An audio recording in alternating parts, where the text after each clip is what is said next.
We are live outside a mosque in Oshawa tonight. Police say an 80-year-old man was murdered after leaving here yesterday afternoon. We'll have the latest on the search for his killer. Prime Minister Mark Carney in Niagara today will tell you how his government plans to strengthen border security. And construction on the Gardiner is set to finish nearly a year and a half ahead of schedule. We'll tell you when traffic could be fully flowing on the expressway again, but it all depends on the Jays.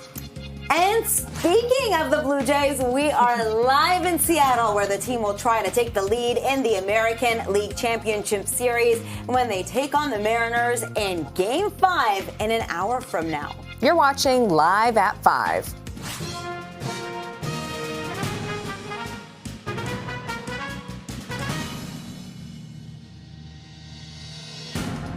Hello, I'm Arda Zakarian. And I'm Sija Liu. Welcome to Live at 5. Durham Regional Police are investigating after an 80-year-old man was killed near the Oshawa Mosque he attended. CP24's crime analyst Steve Ryan joins us live with the very latest. And Steve, he was a beloved member of the mosque that he was found beside. Yeah, that's right, Arda and Sija. That's what we've been hearing throughout the day. This man was somebody who was admired, adored, loved as somebody who attended this local mosque. So just to be clear, the police have not made any determination whether or not this was, in fact, a hate-motivated homicide. They will collect all their evidence and then at some point in time make the determination what the motive was. What we know from Durham Police was that they responded to this area here on McGregor, just west of Simcoe, yesterday at 4:20 p.m. And the call originally was for unknown trouble. Typically, an unknown trouble call comes in if, in fact, somebody would discover this man, say, laying on the ground, and they don't know what happened. They would call the 911. The dispatcher would dispatch a car to this location, and the call would be categorized as unknown trouble because the police really don't know what they are attending. But when they got here, they found the man just south of where the mosque is located behind me here. He had suffered a severe and obvious trauma. He was rushed to hospital where he succumbed to his injuries. So Durham Regional Police now are conducting a homicide investigation, the victim being an 80-year-old man. Here's more from Durham Police, who we heard from earlier on, and from the local councillor who I spoke with as well. Here's both. I can't get into the specifics of the attack itself or what we expect to be an attack, but the investigators are looking at all of the factors that went into what exactly transpired prior to this male being discovered. And where was the man found? Can you just describe a bit more? Was he on the street? Was it a laneway? Was it on the property of the mosque? Absolutely, yeah. So he was found on a residential property in the area of Oshawa. It was a private residential area. Obviously, there's a lot of grief right now, but there's also a lot of reflection, too. This was an individual that I heard from quite a few members of this community was someone who, for people who are new to Oshawa, often this was someone who made them feel warm and connected and helped them to feel like they were able to put their roots down. The mosque released a statement earlier today. I'm paraphrasing, but what they are doing is encouraging their community not to make any judgments and allow for the police to conduct their investigation. And just to add to what the officer was saying there, that timeline is crucial. They believe that the man left the mosque at 2:30. He was found at 4:20 p.m., so that's 2 hours worth of time that the police need to fill in with regards to how this transpired, and that timeline is real important for the police to gather evidence. So if you have information, particularly if you're in this area between 2:30 and 4:30 p.m., you are being asked to give the police a call. Let's know about you guys. Important to note the time. Steve Ryan reporting live in Oshawa. Thank you for the update. Turning back here to the city now, an arrest has been made in the deadly stabbing in Eglinton Avenue and Danforth Road area. 66-year-old Kananatan Kaneshnadarajah was found stabbed in an apartment after 4 p.m. yesterday and died at the scene. 57-year-old Kunchita Pathan Nudpanatan of Toronto has been arrested and charged with second-degree murder. A cyclist is dead following a collision in Burlington. Hamilton police say the man in his 60s was struck by a vehicle at Appleby Line and the QEW around 6:30 in the morning. Police say the driver stayed at the scene and the investigation into what happened continues. No charges have been laid, and police are asking anyone with dashcam video from the area at the time of the crash to come forward. Meantime, a 32-year-old man in Brampton is facing charges after a dump truck with its box up struck an overpass in Vaughan overnight. The box landed north of the overpass at Langstaff Road after it was knocked off the dump truck, which then kept going for a few hundred meters after the crash. No one was injured, and the collector lanes of the southbound 400 were closed for several hours while crews cleaned up. And OPP say the man is charged with careless driving. It's 5:05. Let's check in on the commute now with CP24 traffic specialist Adra Nziayabois. Adra, how's the Friday evening traffic looking? Oh, it's a slow go, Sija and Arda. It's watching problems which haven't left us for the last little bit. So this is happening through Midtown on the eastbound lanes of the 401. Just as you make your way through Weston Road and the Express, we are dealing with a collision. Does have that center lane occupied. Really busy from Dixie. Now the rest of the 401, if you're traveling on the westbound side at least, no new issues. Busiest approaching the Don Valley Parkway out to the 427. And then if you're on the Don Valley Parkway, you know what? Northbound's busy from Bayview Bloor up to the 401. Southbound starts to get slow through Bayview Bloor down to about the Richmond exit, where that ramp is closed for continued repairs. And if your travels take you towards the Gardiner, you know things are moving well through Jarvis. But as you make your way past, things get a little bit busier out to Park Lawn. Eastbound also slows as you head into downtown. On city streets, a collision on Steeles right at Dufferin. I'll send it back to you both. This CP24 traffic report is brought to you by 407 ETR. Enjoy the journey with a stress-free commute. Thanks, Aj. In keeping with the roads, construction on a stretch of the Gardiner is set to wrap up within weeks, which is a year and a half ahead of the original schedule. CP24's Beatrice Faisman is live with the details and reaction. Welcome news for basically everybody in this city. Very much so. That is an understatement. I remember doing stories at the start of this project back in early 2024, and people talked about their commutes to and from work just growing exponentially. Sure, it sounds like by the end of this month, construction here on the Gardiner Expressway will be wrapped up, unless, of course, there's a World Series run by the Jays. And then I think none of us will mind. But let me show you what it looks like right now. I mean, here we are at rush hour. You've heard Ajwa talking about the slow pace of the commute. Anywhere you go, 2 lanes in each direction here on the Gardiner between Dufferin and Strawn. But again, by October 27th, all things considered, this should be all clear. Could be, again, delayed just a little bit if the Jays go to the World Series. Here's a bit of what we're hearing from drivers who you can imagine are quite relieved. No one's saying, hey, I'd love to sit in more traffic. I think it'll be really nice. It's a commute that I do every single day, and I think everyone could get home a lot faster. So that would be really nice. That's a pleasant surprise. How bad has it been for you? It's been challenging. Yeah.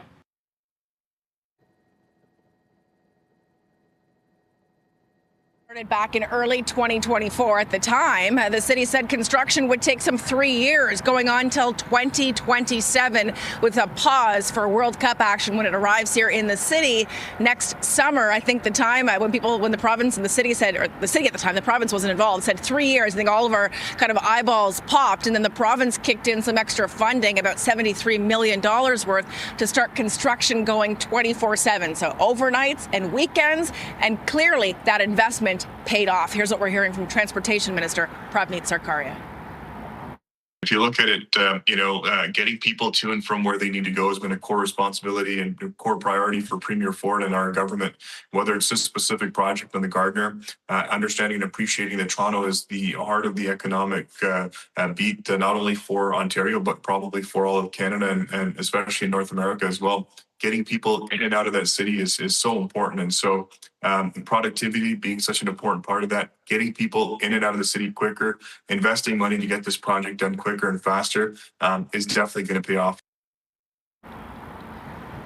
And so certainly it's paying off big time for the province, big time for the city, and most of all, it is paying off big time for commuters. So again, if the Jays go to the World Series, which I think all of us will be very happy for, we can bear a couple of extra days or weeks of construction. That's the only thing that's going to snarl this and prevent, it looks like, construction from not finishing on October 27th. Welcome news for everyone. Yeah, what's another week to have the Jays go to the World Series? It's okay. We'll take that and sit in traffic for a little bit. Some great news there. Yeah, 100%. Thanks so much, Beatrice.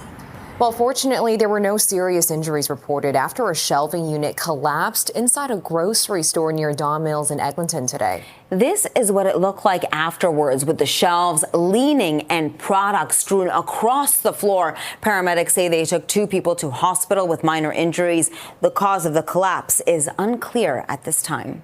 It's 5:10, 11 degrees. You're watching live at 5. And we are less than an hour away from the Jays taking on the Mariners in Game 5 of the ALCS, as first pitch is 6:08. We'll take you live to Seattle. Coming up next, stay with us.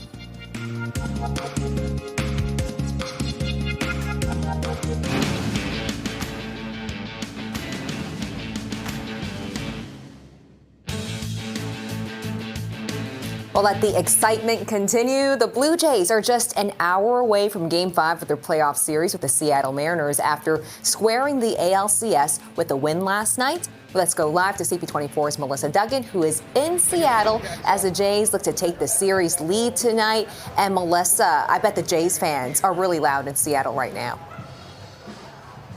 We are expecting a lot of Jays fans here today. You know, the Jays won it all so far. They have won it all in Seattle. They could have their 3rd straight win here in Seattle tonight. Game 5 going down less than an hour from now. It is pretty easy to find Jays fans walking around here right about now. You guys drove down from Vancouver. How you feeling about the game? Feeling really good. Yeah. Excited to be here. What's it like being a Jays fan here in Seattle? It's okay. It's nice people here in Washington State, and I think they're a little bit nervous that the Jays are going to probably beat them a little bit here. Yeah, walk me through the last couple of games that we just saw play out here. I mean, a pretty stunning win. Not bad. Well, we bought tickets for Game 5 originally, so after those first 2 wins by the Mariners, we were a little scared that they might sweep, to tell you the truth. But we're happy to be basically a 0-0 series now, best of 3 games, and let the best team win, I guess. You know. I think the Jays have a shot here. Yeah, it'll be a close matchup. I think the pitching duels looks decent, and the bats are both smoking. Although the Jays got the upper hand last game, so we're looking to continue that and let the better team win. And the thing that people are talking about today was that moment last night with Max Scherzer on the mound with Schneider. What did you think about that interaction between them? Mad Max saying, "I'm not leaving here." Oh, I think we've been waiting for that all year. You know, as soon as Max signed with the Jays, we knew that was going to happen. And it's nice to see somebody that invested in winning. So all the power to him. Yeah, he wasn't leaving the mound at all, was he? No, I actually missed that. I was working that game. We'll keep that off air. But I love Max. You know, he's my age. You know, go for that the old guy on the mound. And yeah. Awesome. Thanks so much, guys. Have a blast tonight. We were hearing from Jays manager John Schneider earlier today, just talking about how the whole team is contributing to their success right now. Top to bottom, that lineup, it is doing it. Here's what he has to say. They've been consistent as hell all year. You know what I mean? It's been so many guys, you know, Hemi, Ernie, Tyler Heineman, Miles, Lukey's been down there. It's kind of cool that it's helped us the last 2 games because it's been like that the whole year. And we talk a lot about 9-on-1, you know, and how can everyone do their part to try to be the starter. And everyone's job is a little bit different, you know. So not being afraid to bunt, work a walk, get a guy over, get the big hit. They've kind of leaned into it, you know, and I think kind of our star players or guys that are at the top of the order, I think that they really enjoy it too. More Jays fans just pouring in right now. We're seeing tons of people arriving for the game. Father-son duo here. You're seeing the game. What do you think the Jays' chances are tonight? I love them. I think they've turned the series around. You know, they've dominated the last couple of games. I was a little worried about the first 2, but played great. So, yeah, hopefully we can pull off the sweep in Seattle. We're seeing that Jays brand baseball that we saw all summer long really kind of take to the field right now. I wonder what you think has worked for them here in Seattle, why they were able to find that magic.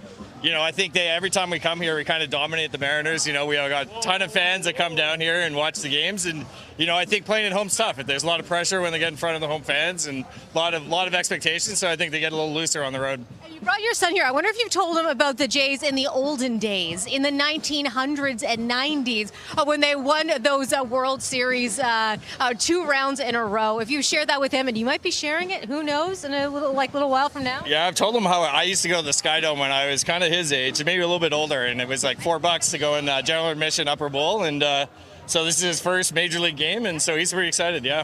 What do you think? Are the Jays going to win today? I don't know.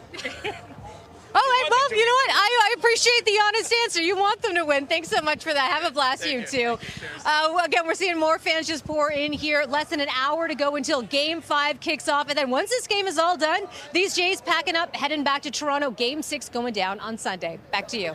And Melissa, I heard what the other fan that you were talking to said about Max Scherzer, the old guy on the mound. I take offense to that. He's not old, not even a little bit rusty, okay?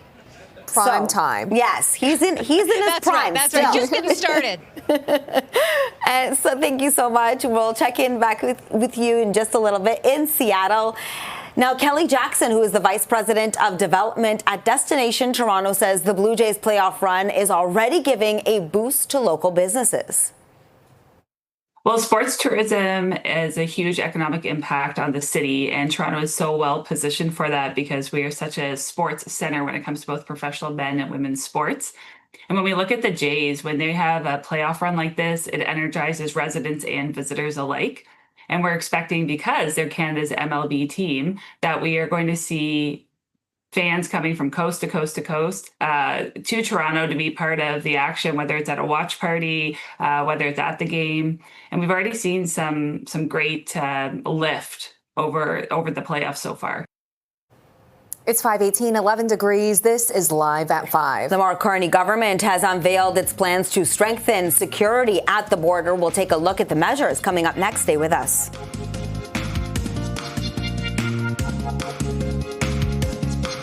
3 people from Scarborough are facing charges after a package containing ketamine was intercepted by the Canada Border Services Agency in Montreal. RCMP say the package originated in Belgium and nearly 5.6 kilograms of ketamine was found hidden inside. The approximate street value is nearly $225,000. RCMP say the package was bound for Scarborough. After making the arrest, police executed a search warrant at the residence of the accused and seized a significant quantity of illicit substances and a gun. And staying on border security, Prime Minister Mark Carney was in Niagara today to announce plans to bolster the ranks of the Canada Border Services Agency. CP24's Phil Perkins joins us live with all the details. Tell us how he's going to do that. Well, simply just spending more money, paying more money to potential recruits to be CBSA agents. This was part of his election promise during the federal election 7-8 months ago, and it's taken this long to actually come up with the plan and how they're actually going to do that, because of course what coincided with that federal election was the back and forth between Canada and the U.S. and Donald Trump talking about, this leaky border between Canada and America, how illegal drugs are getting into the U.S. And part of the election promise from Carney was to bolster the border by adding more agents. And as I mentioned, many months have passed and nothing has happened. And so now he's in Niagara talking to CBSA employees, and they came up with this plan. It's a 5-year plan costing $617.7 million over 5 years to hire 1,000 new officers. So simple math, that's around 200 new officers a year. This is to cover the largest land border on Earth. So with more on this, a couple more details on this new plan is Public Safety Minister Gary Anandasangri. The focus of the 1,000 additional CBSA officers is to ensure that our agency has the best available men and women who could ensure the security of the border, but also do critical enforcement within Canada. This adds to the 10,000 plus personnel who are at the border right now. With the announcement yesterday of 1,000 RCMP officers, this will greatly enhance our capability at the borders, ports of entry, as well as enforcement within Canada. And of course, money talks to those CBSA agents. And so the way they're trying to recruit people to try to be an agent is they're increasing the weekly stipend that they get, because when they're learning how to be an officer, they're not getting paid. So it's going up from $125 a week to $525 a week. That's the first time the stipend has been increased since 2005. Send back to you, too. Okay, Phil Perkins reporting live in the newsroom. Thank you so much for that. It's 5:23, 11 degrees. This is Live at 5. Coming up, thousands of people are getting ready to hit the pavement this weekend for the Toronto Waterfront Marathon. That's coming up next. We'll be right back. Welcome back. It's marathon weekend in the city as thousands get ready for the TCS Toronto Waterfront Marathon. More than 30,000 participants, including elite and recreational athletes, will come together for the race's 36th annual edition. The 5-kilometer run will take place on Saturday, and while the full marathon and half marathon are set for Sunday, organizers say the event is a celebration of health, inclusion, and city pride. It's more than just a race. Together, everyone comes and spends money in the hotels, the restaurants, the attractions. Last year, independently, our economic impact was measured at $56.3 million. And obviously, with the growth this year, we expect it to be a little more. CP24 spoke to 2 of this year's participants who are running for a good cause. I believe it's important for me to keep pushing forward because I want to be an advocate for MS and what MS is, and kind of put that message out there that a diagnosis with MS doesn't mean the end. You can still continue to do the things that you love, though they may be a little different, like I'm running with 2 guides. It's impacted me because I have been a runner for a long time, and now it looks very different. When I run, my core temperature goes up and it causes symptoms to flare or become aggravated. And so for me, what that looks like is becoming off balance or having slurred speech or blurred vision. And so the guides are there to make sure that I stay safe. I'm running for the 519 because I truly believe that they are a pillar of our community, especially here in Toronto. They offer a lot of great services that help people of the LGBTQ plus community. And more importantly, I feel like also as a community, we need to stand up and stand in solidarity with our most vulnerable members. And right now, we're seeing a lot of that with our trans brothers and sisters. And yeah, I just really wanted to do something for a service and a charity that I know is going to give back and provide more for the people who truly need it. To make way for the racers, there will be several road closures in the downtown core this weekend, including some ramps to the Gardiner Expressway. Participants should also note that the TTC does not begin subway service until 8 a.m.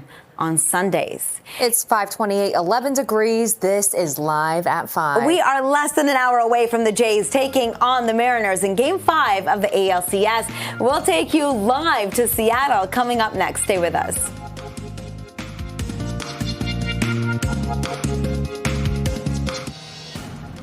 We are live in Seattle, where the team will try to take the lead in their American League Championship Series when they take on the Mariners in Game 5 in about 38 minutes from right now. And construction on the Gardiner is set to finish nearly a year and a half ahead of schedule. We'll tell you when traffic could be fully flowing on the expressway again, but it all depends on the Jays. And we're live outside a mosque in Oshawa tonight. Police say an 80-year-old man was murdered after leaving here yesterday afternoon. We'll have the latest on the search for his killer. This is Live at 5.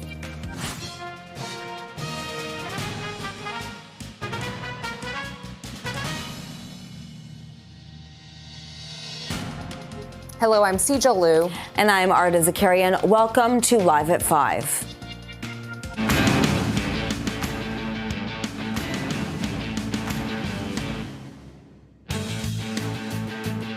Melissa must be so excited because she's there right now in Seattle. The Blue Jays are just a half hour away from Game 5 of their playoff series with the Mariners after squaring the ALCS with a win last night. And we are live with CP24's Melissa Duggan, who is in Seattle this hour as the Jays look to take the series lead tonight. And Melissa, the difference a few days can make. Do you think they can do it? 3 wins in a row. It is incredible to think, Asija and Arda, that by the end of this game, the Jays could be leading the ALCS. We thought that that was very much outside of the realm of possibility, perhaps, when we arrived in Seattle. But right now, the Jays going strong. They've got the momentum on their side. Their confidence is up, and they've got plenty of fans supporting them right now. It's so easy to find Jays fans around here. We're everywhere. We're everywhere. We know how to travel. You're visiting from Calgary. Why'd you make the journey here? Game 5, the Jays are hot. I mean, it's vacation. Why not?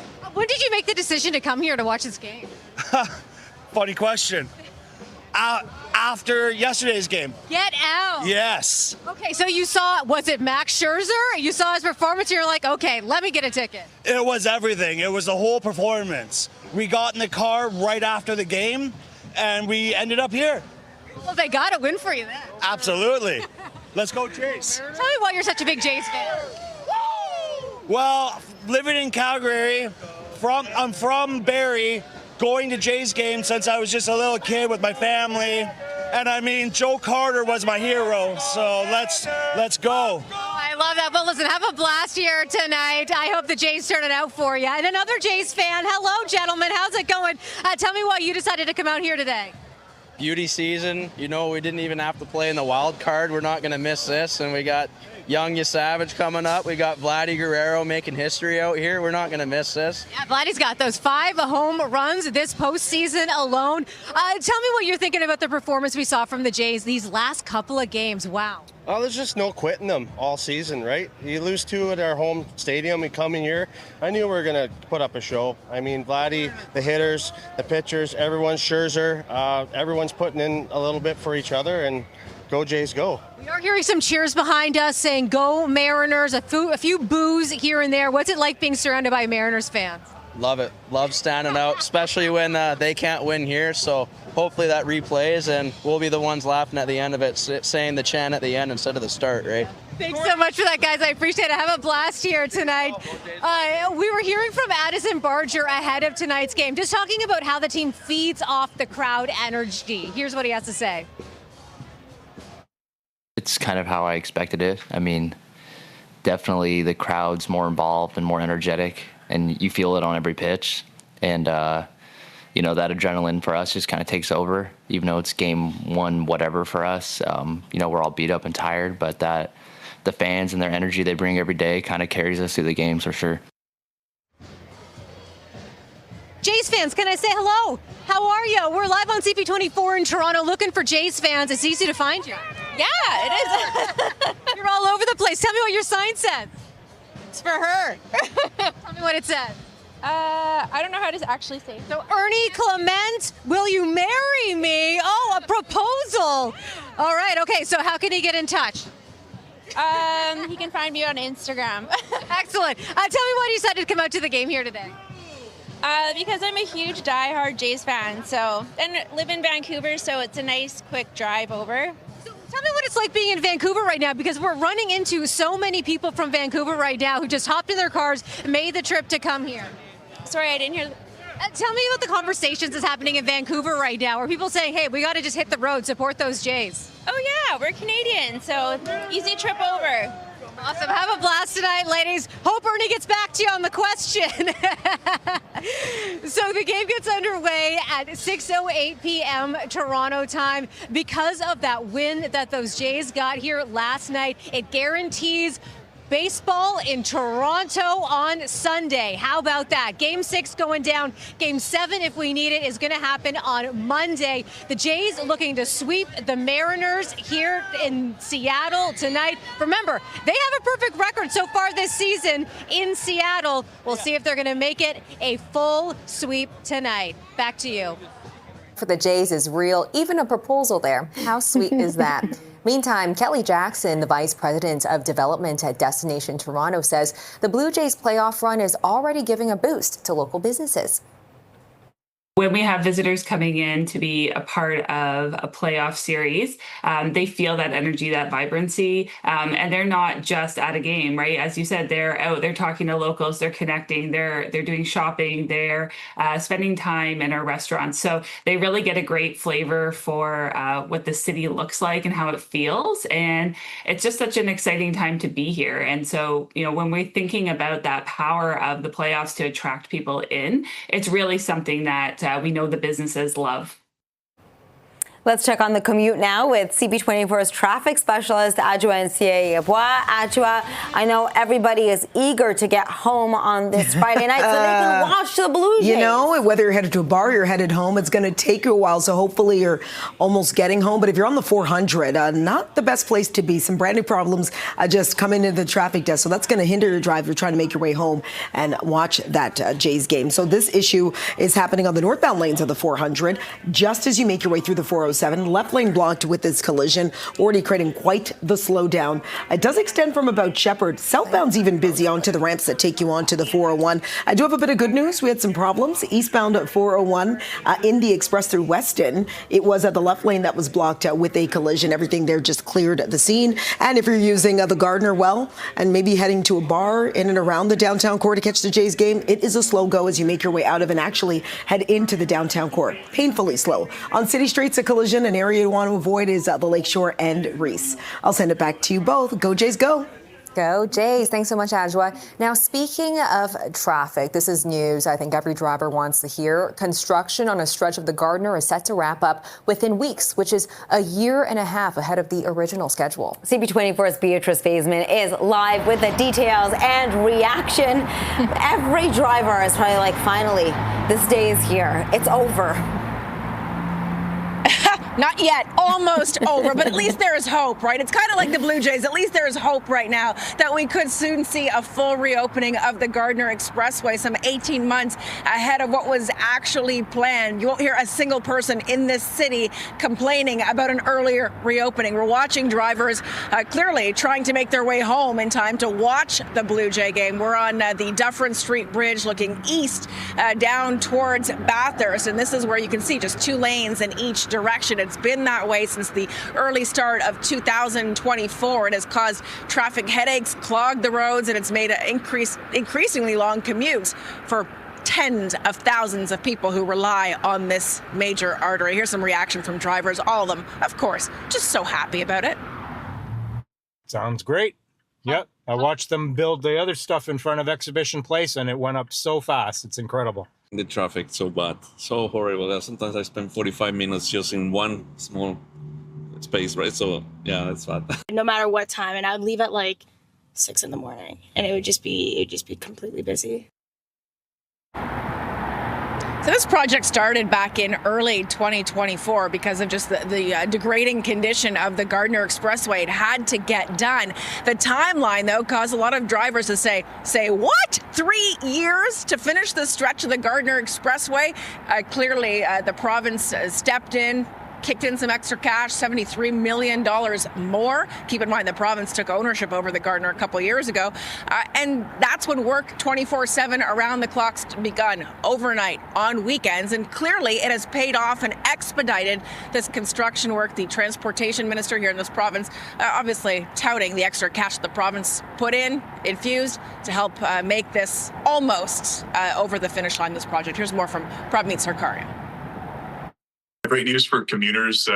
As you know, we, with the City of Toronto, invested $73 million to speed up the Gardiner project, and we can have that open as early as the 27th of this month. So it actually comes in about 18 months ahead of schedule. Originally, when the deal was struck, it was for about a year, to cut down about a year. But through the great work of all of our contractors and working with the city, we've been able to cut that down to having it open potentially on the 27th of this month. So you heard the date there, October 27th. The only thing, according to the province, that could change that right now is if the Blue Jays go to the World Series. I think every driver in the city will forgive the delayed construction work if that happens. That's because it requires the full closure just to put the finishing touches on it. So October 27th or shortly thereafter if the Jays go to the World Series. And I think all of us are rooting for a delayed reopening of the Gardiner just this once for the sake of the Jays. Back to you guys. Context is important because any other time you say that, you would sound crazy, but a pretty good trade-off in this case. Thanks so much, Beatrice. Well, it's 5:41, 11 degrees. This is Live at 5. Coming up, we will have the latest on the murder investigation of an 80-year-old man in Oshawa who was found after leaving a mosque yesterday afternoon. We'll be right back. Welcome back. Durham Regional Police are investigating after an 80-year-old man was killed near the Oshawa Mosque that he attended. CP24 crime analyst Steve Ryan joins us live with the latest. And Steve, it's almost 24 hours now since police were first called there. What more do we know? Well, we know that the Durham police are working around the clock on this investigation. There's officers here. They've got a command post set up. And, I can tell you, based on my past homicide experience, those detectives have been working since they received this call. And that call came in at the original call, not the homicide, but the original call came in at 4:20 p.m. yesterday afternoon in the area here of McGregor and Simcoe Road here in Oshawa. It's just south of a mosque. The mosque is part of the story because the deceased, the 80-year-old man, had just left the mosque at 2:30 p.m.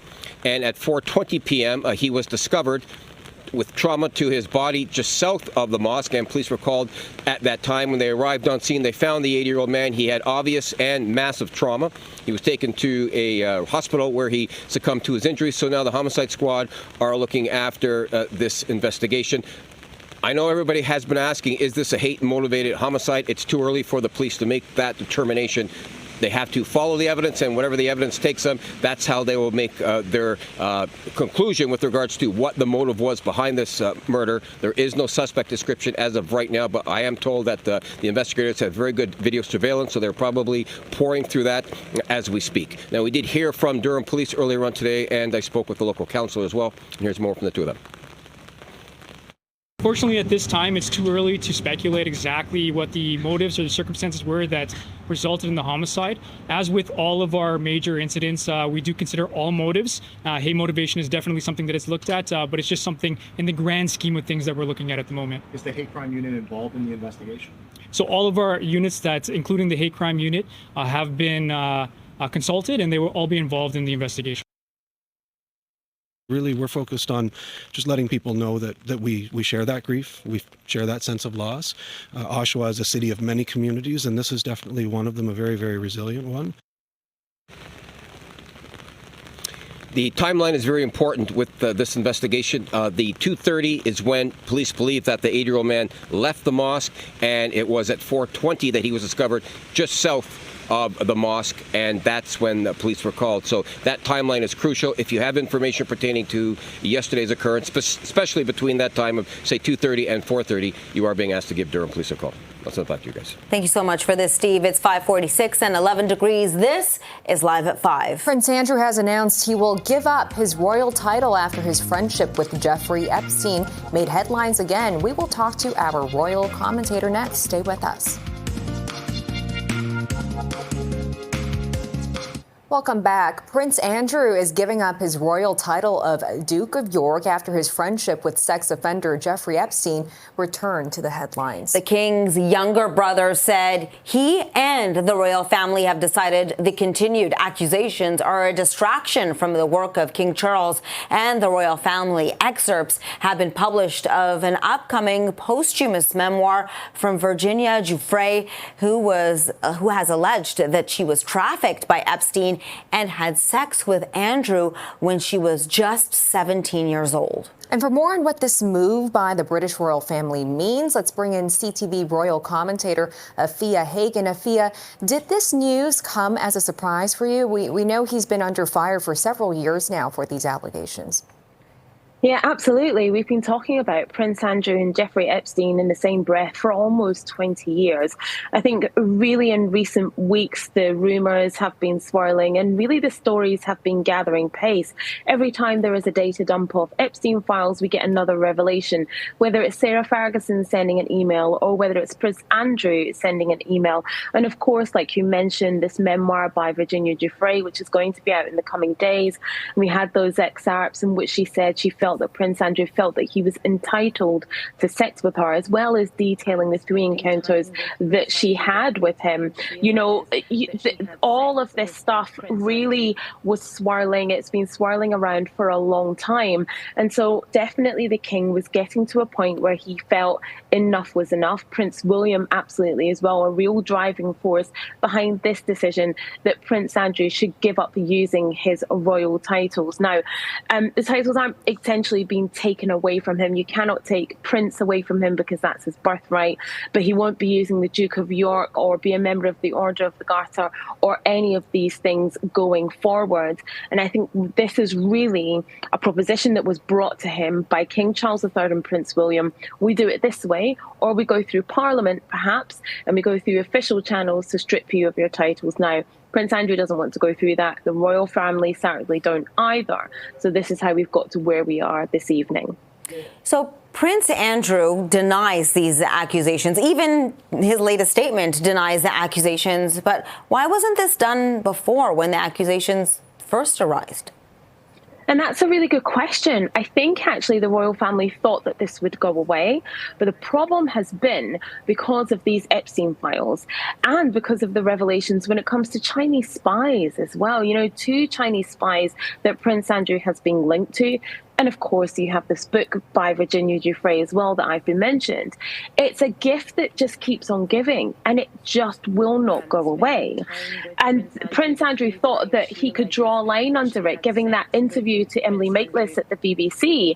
And now actually we see that he has misled the public in that interview. He said that he stopped all contact with Jeffrey Epstein in December 2010.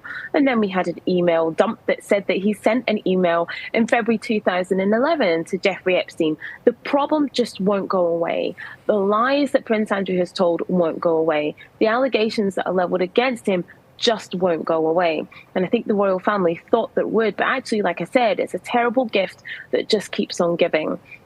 So now the royal family had to take some accountability and had to be seen as making some action and doing something about this. And that's why we've got to where we are this evening. Makes a lot more sense. Well, CTV royal commentator Afia Hagen, thanks so much for joining us. We know it's late over there in the UK, so we appreciate your time. It's now 5:53 and 11 degrees. This is Live at 5. And we are just minutes away from the Jays taking on the Mariners in Game 5 of the ALCS. We will take you back live to Seattle next. Welcome back, and back to our top story. The Jays are just minutes away from Game 5 of their playoff series with the Mariners. If we want to be specific, 11 minutes. Let's check in with CP24's Melissa Duggan in Seattle as the Jays look to take the series lead tonight. Melissa, it must be so exciting. It's so close. It's around the corner. 6:08 is the first pitch. What an incredible position for these Blue Jays to be in right now. Coming to Seattle, dominating, getting 2 wins in a row. They've earned a spot in history here by, turning things around. They're really looking good right now and are getting geared up for Game 5. I'm a little distracted at the moment, pardon me, because I'm looking for some Jays fans to talk to see how they're feeling about it all. You know, Mariners under pressure right now. They have lost 2 in a row, and they came home here looking like they were going to be dominating because they got those 2 wins back in Toronto back-to-back. All right, we see some Jays fans over here. How you feeling? Great. Yeah, excited for the game. Okay, where are you guys coming from? Vancouver. Okay, why'd you decide to make the trip here? We always come whenever we can, yeah. So what's it like being a Jays fan surrounded by Mariners fans? It's fun actually. It's fun. It's a lot of fun. Yeah. The Jays going to pull off a win here tonight? Yeah, tonight and next game. All right, sounds good. Okay, because we do have that 6th game that is set for Sunday night in Toronto. More October baseball coming our way. It's Kevin Gausman who's going to be on the mound for the Jays here tonight. Bryce Miller, he's got the ball for the Mariners. As we look for more Jays fans coming in here, you know, we've seen their loud support for the Jays these last couple of days. Last night you could hear them clearly chanting, "Go Jays, go." We've got some Jays fans here. Tell me how you're feeling about the game tonight. Pretty excited. Yeah, we're taking this one for sure. And then So these last 2 wins back to back, I mean, did that just give you renewed confidence for this team? we never lost confidence. So All right. Okay, yeah. so who's your favorite player? You Savage, probably. Looks like we're going to be seeing him pitch pretty soon in Game 6. Tell me what kind of cheers we're going to hear from you tonight. Who knows? Go Jays, go action, maybe? All right. Okay, well, obviously there's some Mariners support here tonight. We're seeing a little bit of interaction between the Jays fans and the Mariners fans over these last few days, but all in all seem to be getting along. The stories we've been talking about, too, are just families that see, you know, maybe one parent from Canada, one parent from Seattle. They have that divided allegiance, but you know, both teams looking for a win here tonight. It's going to be fascinating to see who's going to come out on top. Back to you. There, Melissa Duggan holding it down for us in Seattle. Thanks so much. It's 5:59. This is Toronto's breaking news.